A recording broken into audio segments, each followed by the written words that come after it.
Hey folks, welcome to Guitar Daily. It's Nick Granville, coming to you from Wellington, New Zealand. So, today I thought I'd talk about the differences between playing chords and playing solo. I think sometimes people think when you solo, these should be two different things, right? That you play, so you play a line and you play something like this. Right? And then maybe it's the other soloists go and that's when you're going to play chords. To me, it's like, just blend the whole lot, right? So what I'm looking for a lot of the time is like, how can I develop an idea, and then how can I take that idea and add some little voicings in it? And there's a couple of ways that can happen. So say I have an idea that goes something like this. There's a couple of ways I could develop that, right? I could just do it as is, right? That might be where I start, but then I might go and just hit a B flat 13 on the end of it. I've got A flat, D, G, B flat.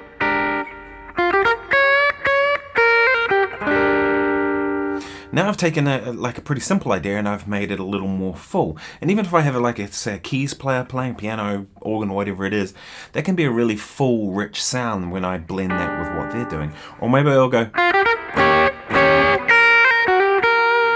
and I'll kind of accent out that chord with like a E flat 7 on the 4 chord. There I have B flat, D flat, G, and D flat.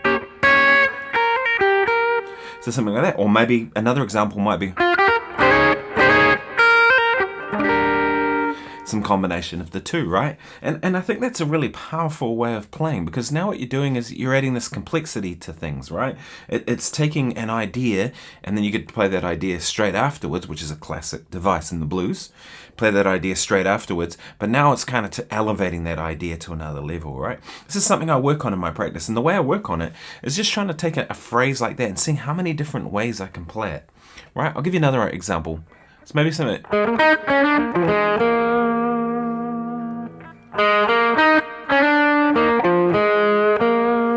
That could be one way to play a phrase, right? And maybe I might go.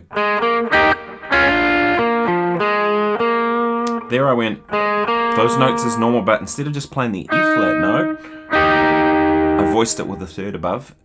That one there's that cheeky little hammer-on trick that everyone does.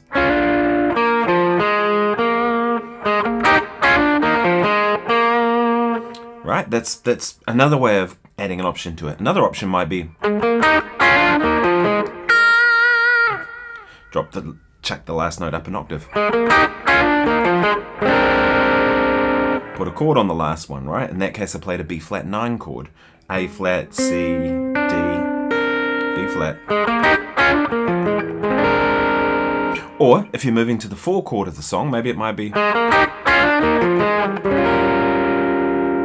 Right? And you might suggest that harmony, right? I could also go. There I bent it instead of that. End it with a third, right, below. So that's the major third of the chord. Or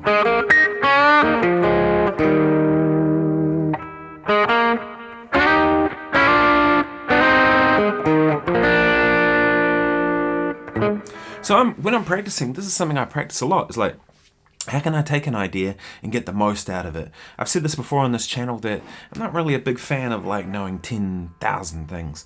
Anything that's that useful to you, I'd rather know one thing 10,000 ways. That's to me is a much better way of working, right? So take an idea and just see how far you can milk it, right? And one of the things is double stops, right? Double stops and adding chords and like fleshing stuff out is what I was always taught it was called. Now, of course, there's the classic Chuck Berry thing.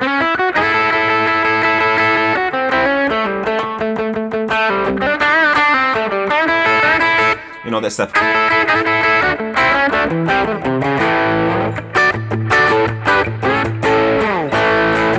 You know, that sort of style of playing the double stop thing that Chuck Berry did, that's a certain flavour, right? But to me, that's more like a rock and roll approach. I'm looking at this like a blues and a jazz approach, and even a rock approach too. You know, if I'm playing something that's maybe, I don't know.